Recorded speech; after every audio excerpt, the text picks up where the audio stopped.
Well, thank you very much. It's an honor to be here. What a great place. What a great place, but more importantly, what great people. I want to thank His Royal Highness, the Crown Prince, for that incredible introduction. He's an incredible man. Known him a long time now. There's nobody like him. Thank you very much. Appreciate it very much, my friend. And it's a tremendous honor to return to this beautiful kingdom and be welcomed back with such extraordinary generosity and warmth. I've never forgotten the exceptional hospitality showed to us by King Solomon, who's just, we talk about a great man. That is a great man. That is a great man, a great family. And that visit took place exactly 8 years ago. The graciousness of the royal family and the Saudi people is really unsurpassed, no matter where you go. Let me also thank the countless ministers, government officials, business leaders, and distinguished guests for that warm welcome. Very warm, and I know so many of you. I'd like to call out all of your names, but we have a lot of problems. We'd be here for a long time. We don't want that, so don't be upset. With this historic state visit, we celebrate more than 80 years of close partnership between the United States and the Kingdom of Saudi Arabia. Ever since President Franklin Roosevelt met with King Solomon's father, King Abdul Aziz, aboard the USS Quincy in 1945, the U.S.-Saudi relationship has been a bedrock of security and prosperity. Today, we reaffirm this important bond, and we take the next steps to make our relationship closer, stronger, and more powerful than ever before. It is more powerful than ever before.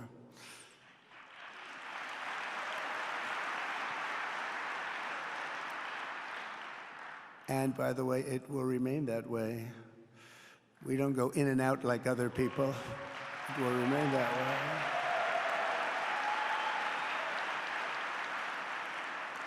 I've come this afternoon to talk about the bright future of the Middle East, but first let me begin by sharing the abundance of good news from a place called America.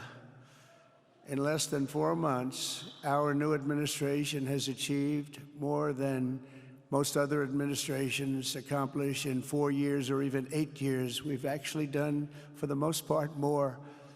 The day I took office, we inherited, thank you. Thank you. The day I took office, we inherited a colossal invasion on our southern border, an invasion like you'd never want to see here. Nobody should ever want to see it. But within weeks, we slashed illegal border crossings to an all-time low, down 99.999%. That's good, even for this great gentleman standing right in front of me. That's a good number. We had hundreds of thousands of people. They came in at the same time last year, and last month we had, in this massive border, 3 people that got in. That's quite a difference, and we have no choice but to get a lot of the people that came in because they were not the best people. They were, in many cases, very bad people. We're getting them out. We're getting them out very fast. We're bringing them back to where they came from. We have no choice. After years of military recruiting shortfalls, enlistments in the U.S. Armed Forces are now the highest in 30 years because there is such an incredible spirit in the United States of America. We have tremendous spirit again. Just about a year ago, it was a big story, front page on every paper all over the world, that nobody wanted to enlist in our military, meaning we were way under enlisted. And just last week it came out that we had the strongest enlistment. They say 30 years, but probably it's maybe ever. They don't go back that far. It's the best, and that includes police officers, firemen, everything else. There's a great spirit in the United States right now. A brand new poll from Rasmussen just showed that the number of Americans who believe the nation is on the right track, they have a right track, wrong track, is now the highest in over 20 years. And it hasn't been anything like this because for many years it was the wrong track. And I can tell you for the last 4 years it was definitely the wrong track, but it's the highest it's been in many, many years. We renamed the Gulf of Mexico into the Gulf of America. That was very popular, other than perhaps with Mexico. And most importantly, for the people in this room, the days of economic misery under the last administration are rapidly giving way to the greatest economy in the history of the world. We are rocking. The United States is the hottest country, with the exception of your country, I have to say, right? I'm not going to take that on. No, Mohammed, I'm not going to take that on. Wouldn't that be a terrible thing if I made that full statement? But I will not do it. You're hotter. At least as long as I'm up here, you're hotter. But groceries, gasoline, energy, and all other prices are down with no inflation. We have no inflation, and in a few short weeks, we've created 464,000 brand new jobs. Think of that. It's almost 500,000 jobs created just in a matter of weeks. We just reached a historic trade agreement with the United Kingdom, and over the weekend we reached a breakthrough agreement with China, both outstanding deals. China's agreed. We have to get it down. We have to get the little details down. And Scott, you're going to work on that very hard, but China's agreed to open up to the United States for trade and everything else. But they have to do it, so we'll see what happens. But we had a very, very good meeting with both of those countries. We are cutting 10 old regulations for every new regulation. We're getting rid of all of the red tape that is so many, frankly, countries, as they get older, they develop a lot of red tape, and we're getting rid of it. We're getting rid of it at record levels. And I'm pleased to report that the United States Congress is on the verge of passing the largest tax cut and regulation cut in American history. We think we're in good shape to get that. And if we get that, that will be like a rocket ship for our country. In the first quarter of the year, the investment in America was up an astounding 22%. More than $10 trillion of new investments have been announced or are coming just since the election on November 5th. So think of that. In a very short period of time, we have over $10 trillion, and it could be much higher than that. Not everybody comes to the White House to have a news conference that they're going to be opening up in America, but they're all coming in at numbers that we've never seen before. If you take a look at other presidencies, they wouldn't do $1 trillion sometime in years. We did this in essentially 2 months because you have to say we got into office and they gave me about a month to clean up and fix up the Oval Office, and after that we started working. And the money is pouring in, the jobs are pouring in, the companies are pouring into our country like we've never seen before. There's never been anything like it. And we let other people tariff us into losing a lot of money and a lot of jobs, and now we're tariffing them. And it's at a level that nobody's seen. It's a level that is making us a very much different country and a very different Republican Party. We won a tremendous victory in November. We won all 7 swing states, the popular vote by millions and millions of votes. The Electoral College, we won by 312 to 226. Remember, they said, well, we could get to 270. You know, we got to 312. That's a big difference. And very importantly, we won counties throughout the United States, 2,660 to 451. That's why when you look at a map, they're all red. The whole country is red. Red stands for Republican. From the moment on and from the moment we started, we've seen wealth that just poured and is pouring back into America. Apple is investing $500 billion. NVIDIA is investing, and I see my friend is here. Jensen, that's very good, wherever you may be. I thank you very much, because he's putting in $500 billion. TSMC is investing. Where is Jensen, by the way? Where is he? He's Here, where is he? I just saw. Thank you very much, Jensen. I mean, Tim Cook isn't here, but you are. What a job you've done. He said he's got 99% of the chip market. I don't know. That's a big. That's not easy to beat. But what a job you've done. Thank you. We are proud to have you in our country. You know that. Thank you for the investment. TSMC is investing $200 billion, and with this trip, we're adding over $1 trillion more in terms of investment into our country and buying our products. And, you know, nobody makes military equipment like us. We have the best military equipment, the best missiles, the best rockets, the best everything. Best submarines, by the way. Most lethal weapon in the world.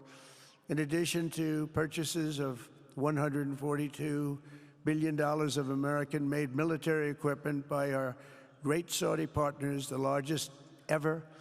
This week, there are multi-billion-dollar commercial deals with Amazon, Oracle, AMD. They're all here. Uber, Qualcomm, Johnson & Johnson, and many, many more.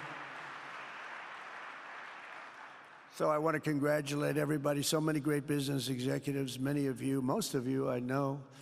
And they're coming in, you know, about a month ago. They weren't that happy when they saw me. And now they're saying, sir, you're doing a great job. Thank you very much. It's amazing what a rising market will do. Oh, it's going to get a lot higher. In fact, I told people 5 weeks ago, it's a great time to buy. I got criticized for that. Now they don't criticize me anymore. People should have listened. But it's going to go a lot higher.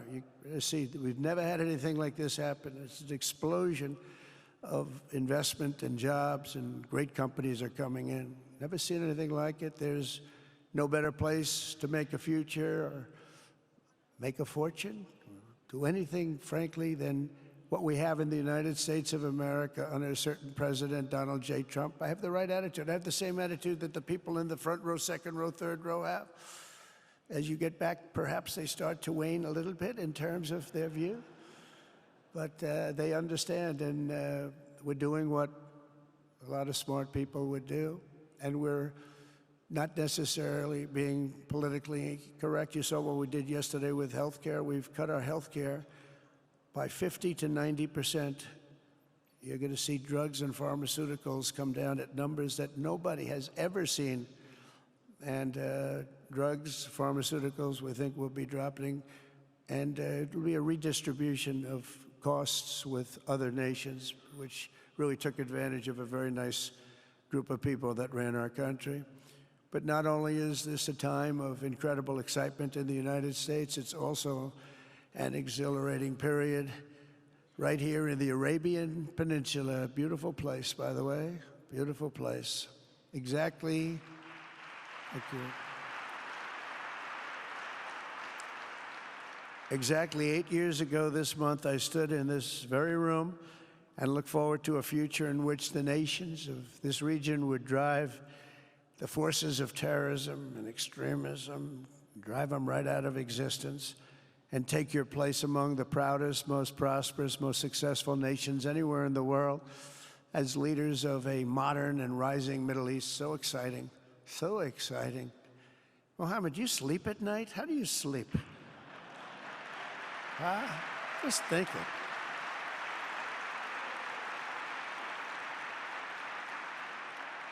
What a job. He tosses and turns like some of us. Tosses and turns all night. How do I make it even better all night? It's the ones that don't toss and turn. They're the ones that will never take you to the promised land, won't they? But you have done some job. True. But critics doubted that it was possible what you've done. But over the past 8 years, Saudi Arabia has proved the critics totally wrong. The transformation that has occurred even by these incredible business leaders. I mean, you had the biggest leaders in business anywhere in the world standing right before us. But the transformation that has occurred under the leadership of King Salman and Crown Prince Mohammed has been truly extraordinary. Such a thing has, I don't think, ever happened before. I've never seen anything at that scale happen before. And I guess, you know, maybe you could say the United States is doing pretty well too, you know, but I don't think too many people have seen that happen before. Majestic skyscrapers, the towers that I see, the difference between now and 8 years ago. And 8 years ago was very impressive, but the towers that I see rising, some of the exhibits that I was shown by Mohammed, what I've seen there is just an amazing, it's an amazing process, amazing genius of so many people, architecture, but I have a feeling I know where many of those ideas came from. Happens to be sitting right in this room right before me, but the towers and all of the different, I've seen a lot of different towers. I didn't think there's any version of a tower that I haven't seen in one form or another. I just passed 4 exhibits. I have never seen anything like any of them. So it's going to be very exciting. And they sit among the ancient wonders of a growing and exciting city. It's really amazing.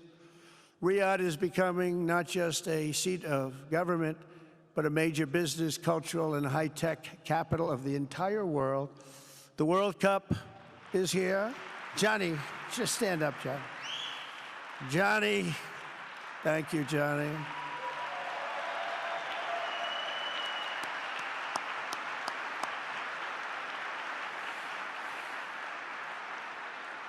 Great job, Johnny, great job. But the World Cup and the World Expo will soon be coming here, just like the World Cup is coming to the United States. It's going to be really exciting next year.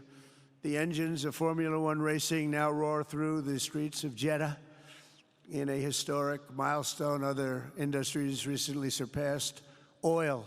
Think of it, all of your other industries now have surpassed oil. I don't know if a lot of people will understand what that means. It's so big to make up a majority of the Saudi economy for the very first time ever. So think of that. Other industries are now bigger even than oil, which is always going to be a big monster. It's a big one, but that's a great tribute to you and economic development properly used. In other cities throughout the peninsula, places like Dubai and Abu Dhabi, Doha, Muscat, the transformations have been unbelievably remarkable. Before our eyes, a new generation of leaders is transcending the ancient conflicts of tired divisions of the past and forging a future where the Middle East is defined by commerce, not chaos, where it exports technology, not terrorism, and where people of different nations, religions, and creeds are building cities together, not bombing each other out of existence. We don't want that.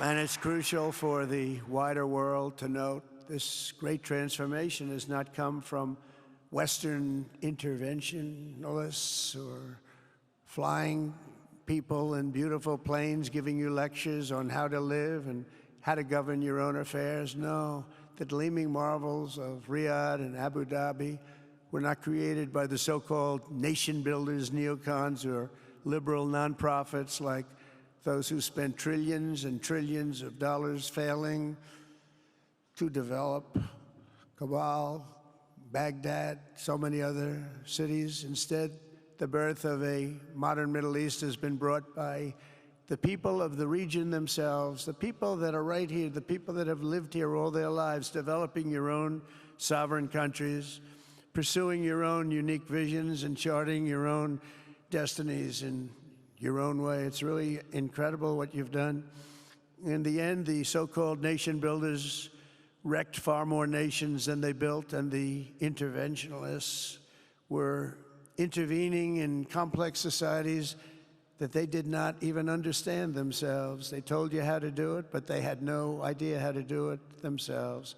Peace, prosperity, and progress ultimately came not from a radical rejection of your heritage, but rather from embracing your national traditions and embracing that same heritage that you love so dearly.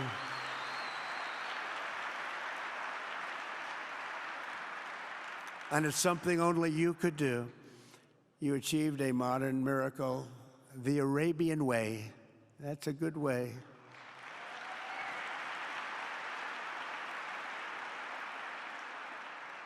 Today, the Gulf nations have shown this entire region a path towards safe and orderly societies with improving quality of life, flourishing economic growth, expanding personal freedoms, and increasing responsibilities on the world stage. After so many decades of conflict, finally it is within our grasp to reach the future that generations before us could only dream about, a land of peace, safety, harmony, opportunity, innovation, and achievement right here in the Middle East. So beautiful. It's such a beautiful thing that's happening. I guess, you know, the people that are here can't even really appreciate it because you see it happening, and it's when you come to a place that you haven't seen in 5 years or 10 years or 20 years that it's even more incredible. When I left office just over 4 years ago, that future seemed almost impossible, what you've done. Together we had obliterated the killers of ISIS. We wiped them out, terminated its founder and leader, al-Baghdadi. We had healed the divide in the Gulf Cooperation Council, it's a very big deal, and united the nations of the region to stand against the enemies of all civilization. We'd imposed unprecedented sanctions on Iran and starved the regime of resources to fund terror. They were unable to fund anything because they had no money left. They had no money. But the new administration came in and let them have a lot of money, and you saw what happened. It was not money well spent. And with the historic Abraham Accords that we're so proud of, all the momentum was aimed at peace, and it aimed very successfully. It's been an amazing thing, the Abraham Accords, and it's my fervent hope, wish, and even my dream that Saudi Arabia, a place I have such respect for, especially over the last fairly short period of time, what you've been able to do, but we'll soon be joining the Abraham Accords. I think it'll be a tremendous tribute to your country, and it will be something that's really going to be very important for the future of the Middle East.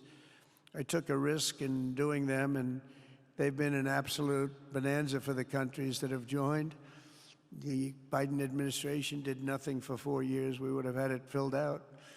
But it will be a special day in the Middle East with the whole world watching when Saudi Arabia joins us, and you'll be greatly honoring me, and you'll be greatly honoring all of those people that have fought so hard for the Middle East, and I really think it's going to be something special, but you'll do it in your own time, and that's what I want, and that's what you want, and that's the way it's going to be. When I left office, the only thing still standing between this region and its unbelievable potential was a small group of rogue actors and violent thugs seeking constantly to drag the Middle East backward and into havoc, mayhem, and indeed into war. Unfortunately, instead of confronting these destructive forces, the last U.S. administration chose to enrich them and empower them and give them billions and billions of dollars. The Biden administration, the worst administration in the history of our country, by the way, spurned our most trusted and longstanding Gulf partners, and I can say partners worldwide, one of our great, great partners, no matter who we look to, and we have great partners in the world, but we have none stronger and nobody like the gentleman that's right before me. He's your greatest representative, greatest representative.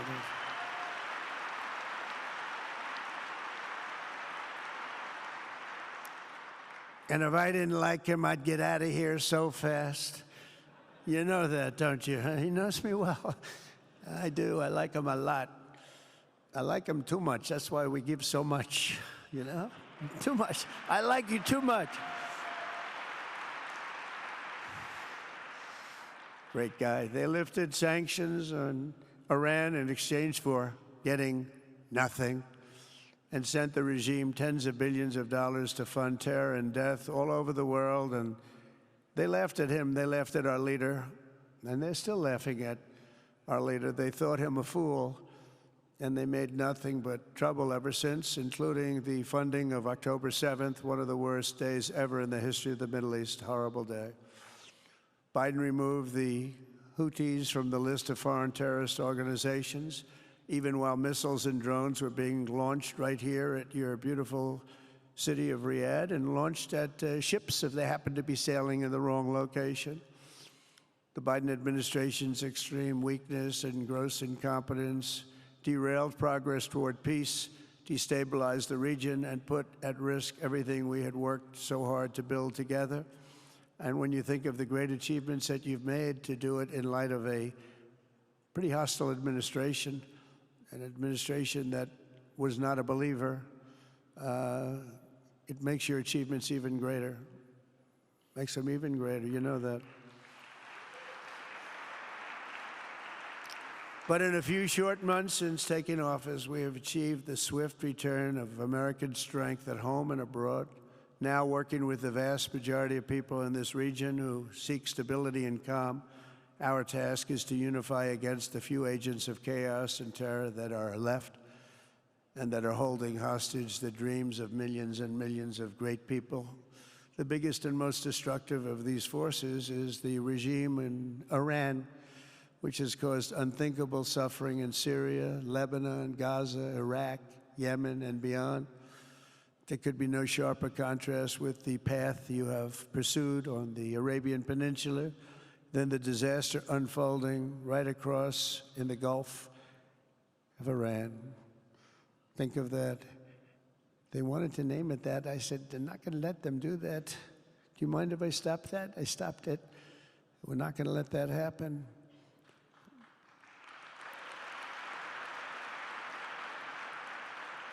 While you have been constructing the world's tallest skyscrapers in Jeddah and Dubai, Tehran's 1979 landmarks are collapsing into rubble and dust. They had it going for a little while under a much different system, but those buildings are largely falling apart, falling down, while you're building some of the world's biggest and most incredible infrastructure projects. Buildings, all sorts of things you're building that nobody's ever even seen before. Iran's decades of neglect and mismanagement have left the country plagued by rolling blackouts lasting for hours a day. All the time you hear about it.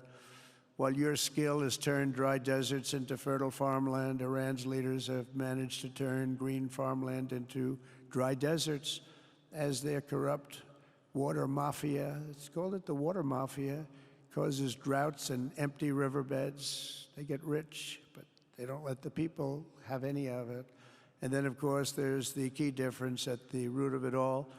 While the Arab states have focused on becoming pillars of regional stability and world commerce, Iran's leaders have focused on stealing their people's wealth to fund terror and bloodshed abroad. Most tragic of all, they have dragged down an entire region with them. Countless lives were lost in the Iranian effort to maintain a crumbling regime in Syria. Look at what happened with Syria. In Lebanon, their Hezbollah proxies have pillaged the hopes of a nation whose capital, Beirut, was once called the Paris of the Middle East. Can you imagine?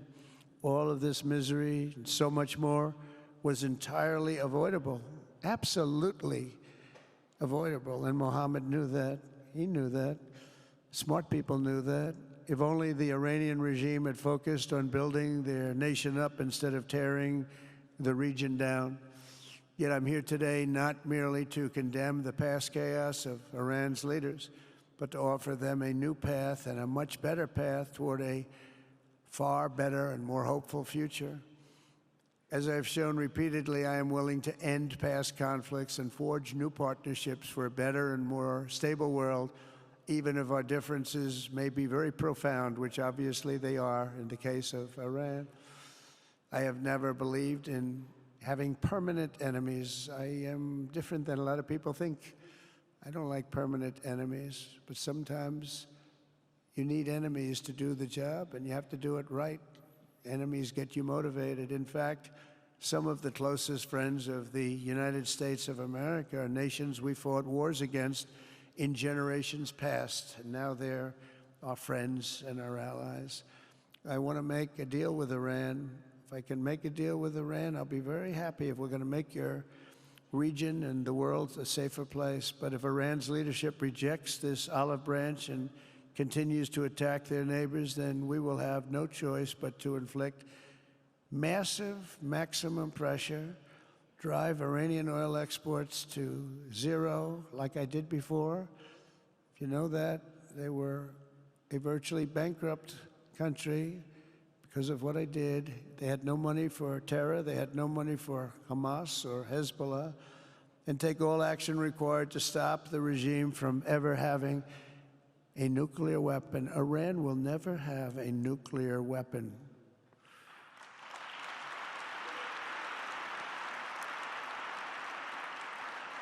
But with that said, Iran can have a much brighter future, but will never allow America and its allies to be threatened with terrorism or nuclear attack. The choice is theirs to make. We really want them to be a successful country. We want them to be a wonderful, safe, great country, but they cannot have a nuclear weapon. This is an offer that will not last forever. The time is right now for them to choose. Right now, we don't have a lot of time to wait. Things are happening at a very fast pace. They're happening right here. They're happening at a very fast pace. So they have to make their move right now, one way or the other. Make your move. As I said in my inaugural address, my greatest hope is to be a peacemaker and to be a unifier. I don't like war. We have the greatest military, by the way, in the history of the world. You know, I rebuilt our military in my first 4 years and rebuilt it into the most powerful military there is. And you saw that when I knocked out ISIS in 3 weeks. People said it would take 4 years, 5 years. I did it. We did it in 3 weeks. Just days ago, my administration successfully brokered a historic ceasefire to stop the escalating violence between India and Pakistan. And I used trade to a large extent to do it. I said, fellas, come on, let's make a deal. Let's do some trading. Let's not trade nuclear missiles. Let's trade the things that you make so beautifully. And they both have very powerful leaders, very strong leaders, good leaders, smart leaders. And it all stopped. Hopefully it'll remain that way, but it all stopped. I was very proud of Marco Rubio and all of the people that worked so hard. Marco, stand up. What a great job you did on that. Thank you, J.D. Vance, Marco. The whole group worked with you, but it was a great job. And I think they're actually getting along. Maybe we can even get them together a little bit, Marco, where they go out and have a nice dinner together. Wouldn't that be nice? But we've come a long way, and it's could be, you know, millions of people could have died from that conflict that started off small and was getting bigger and bigger and bigger by the day. I've also been working relentlessly to end the terrible bloodshed between Russia and Ukraine, and very importantly, talks are being held in Turkey later this week, probably on Thursday, and they could produce some pretty good results. Our people are going to be going there. Marco's going to be going there. Others are going to be going, and we'll see if we can get it done. 5,000 people, young people for the most part, soldiers from Ukraine, soldiers from Russia. They're not from here, and they're not from the United States, but they're souls. They're souls. I think usually, mostly, they're young, beautiful souls that left their parents waving goodbye, left their brothers and sisters. Goodbye, I'll see you soon. And they got blown to pieces. 5,000 on average a week are dying. And people are dying elsewhere in the region, but tremendous numbers like we haven't seen since World War II are dying. And I want to stop it. I want to stop it. It's a horrible war. Would have never happened if I were president. That's a war that would have never happened. October 7th would have never happened if I were president, because Iran had no money to pay Hamas or anybody else. They had no money. They were not looking to take care of them. They had to take care of themselves. They had no money. We stopped their oil effectively with the embargoes and sanctions. But let me take this opportunity to thank the Kingdom of Saudi Arabia for the constructive role that you've played in facilitating the Ukraine talks. And it really is, you've been amazing. You've made everything available to us. Thank you very much. Thank you. And if we get that settled, we'll pay a special tribute to what you've done. You really did lay a great groundwork. Thank you very much. Appreciate it. The West should not be dragging itself backward into another endless war in Europe, yet another endless war. We should stop the killing and work together to address the biggest long-term threats as one unbeatable team. Think of us as an unbeatable team. I mean, when you look at what you've done here, that's much more difficult than stopping stupidity. Think of it. It's stupidity. What you've done is much more difficult, and you did it better than anybody else has ever done it. As President of the United States, my preference will always be for peace and partnership whenever those outcomes can be achieved. Always. It's always going to be that way. Only a fool would think otherwise. In recent years, far too many American presidents have been afflicted with the notion that it's our job to look into the souls of foreign leaders and use U.S. policy to dispense justice for their sins. They loved using our very powerful military, and now it's really the most powerful it's ever been. We just are getting a budget approved, $1 trillion, highest budget we've ever had in history for military, $1 trillion. And we're getting the greatest missiles, the greatest weapons. And, you know, I hate to do it, but you have to do it because we believe in peace through strength. You have to have the strength, otherwise bad things could happen. But hopefully we'll never have to use any of those weapons. Seems to be an awfully big waste of money if you're never going to use them, but hopefully we'll never have to use them because the destructive power of some of those weapons are like nobody's seen before. I believe it is God's job to sit in judgment, my job to defend America, and to promote the fundamental interest of stability, prosperity, and peace. That's what I really want to do. I will never hesitate to wield American power if it's necessary to defend the United States or to help defend our allies.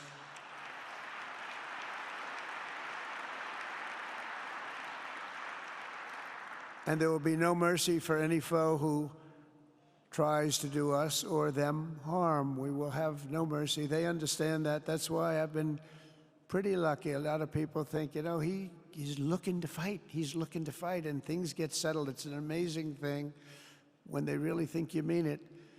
But we do. We have the greatest military, the strongest military, stronger than any. Nobody's even close. We have the best weapons in the world. But we don't want to use them. If you threaten America or our partners, however, then you'll be faced with overwhelming strength and devastating force. We have things that you don't even know about, you don't hear about, and if you did, you'd say, wow.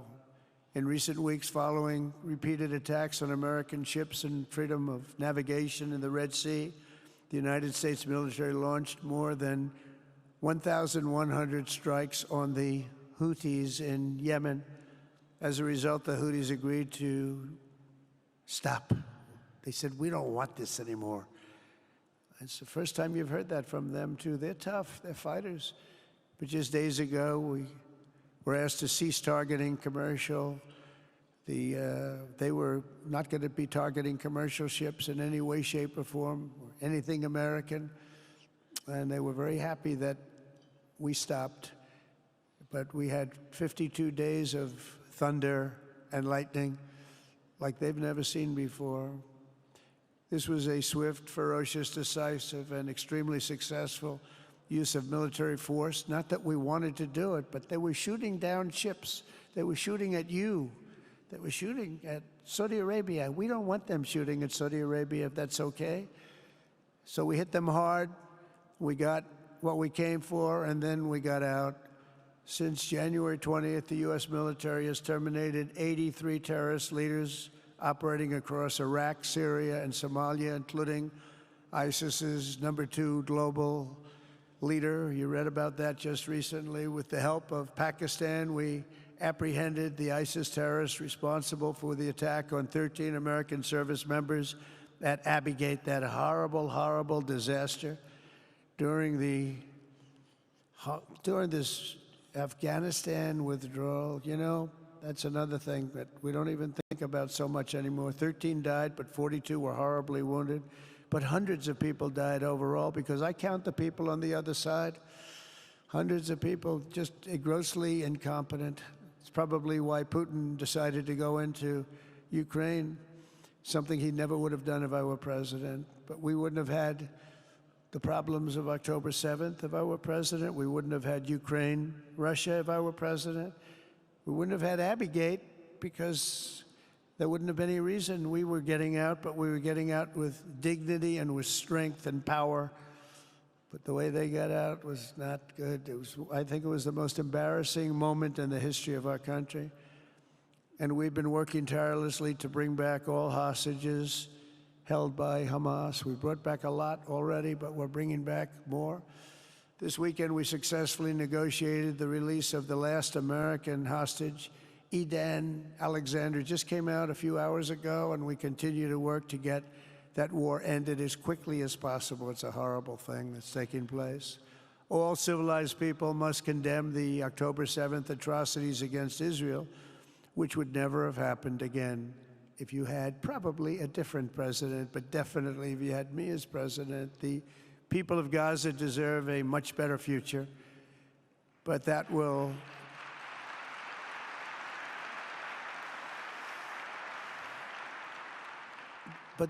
or can not occur as long as their leaders choose to kidnap, torture, and target innocent men, women, and children for political ends. The way those people are treated in Gaza, there's not a place in the world where people are treated so badly. It's horrible. After years of suffering, two of the nations most ravaged by terror are finally beginning to end their long nightmares under the new generation of leaders. In Lebanon, where a friend of mine has just become the ambassador. He's going to be great. I said, you know, that could be a very dangerous job. He said, I was born there. I'm Lebanese. I love that country. I said, but it's very dangerous. You know, this is a friend of mine from New York. I said, but it's very dangerous. Are you sure you want to do it? I never thought of him as being a warrior, but he is a warrior. He loves his country. He said, if I'm injured or die, I'm dying for a country that I love. He grew up there. It's horrible what's happened in Lebanon, but you have a great ambassador, I can tell you that. In Lebanon, which has been endlessly victimized by Hezbollah and their sponsor, Iran, a new president and prime minister have brought the first real chance in decades for a more productive partnership with the United States, and we're going to work with their new ambassador and everybody else, Marco, and we're going to see if we can really help them out and let them get over that very high grid that they're going to have to get over. My administration stands ready to help Lebanon create a future of economic development and peace with its neighbors. They have tremendous people in Lebanon, doctors, lawyers, great professional people. I hear it so many times.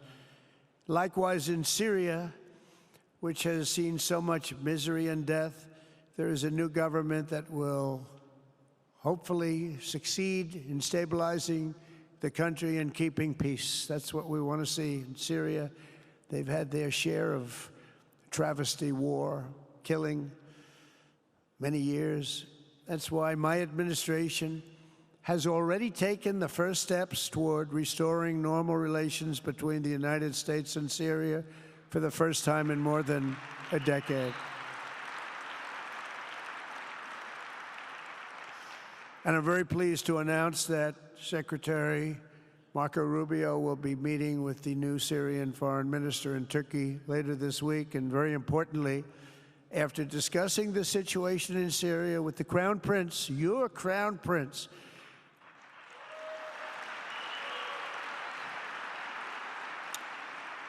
and also with President Erdogan of Turkey, who called me the other day and asked for a very similar thing, among others, and friends of mine, people that I have a lot of respect for in the Middle East, I will be ordering the cessation of sanctions against Syria in order to give them a chance at greatness.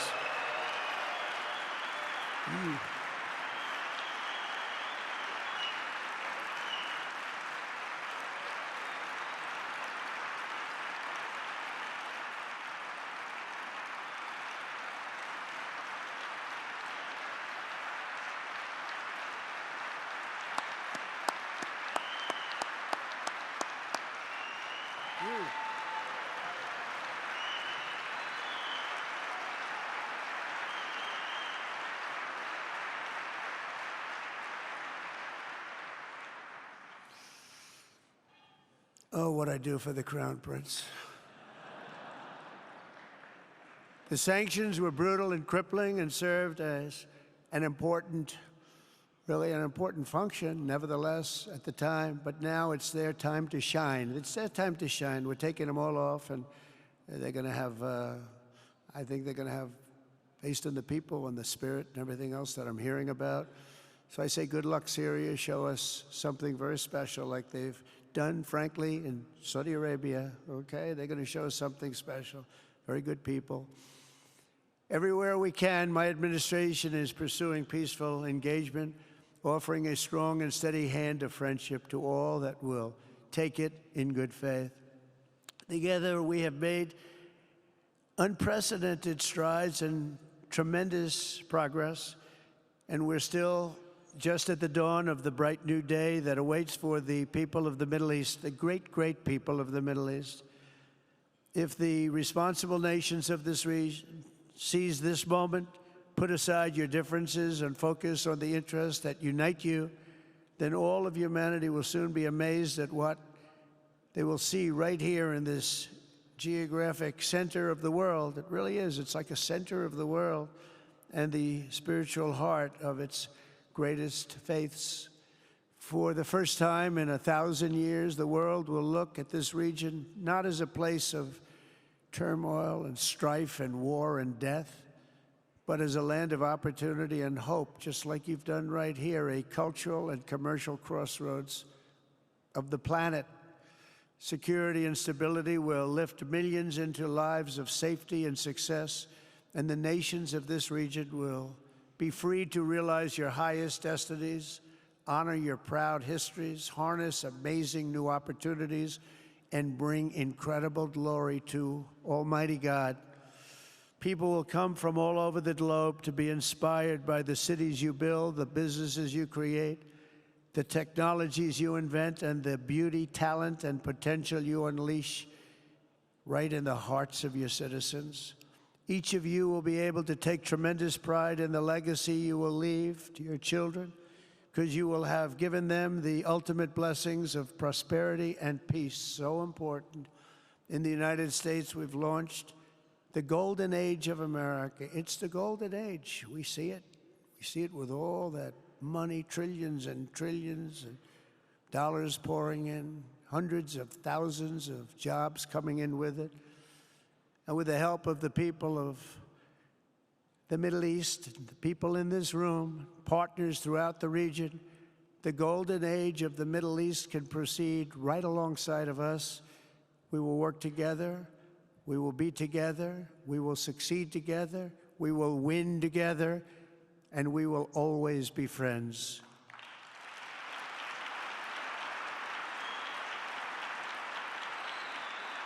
Thank you.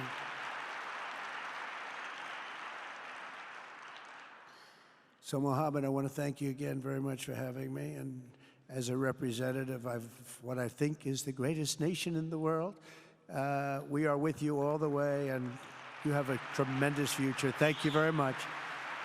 And please pay my respects to your father. Thank you very much. Thank you.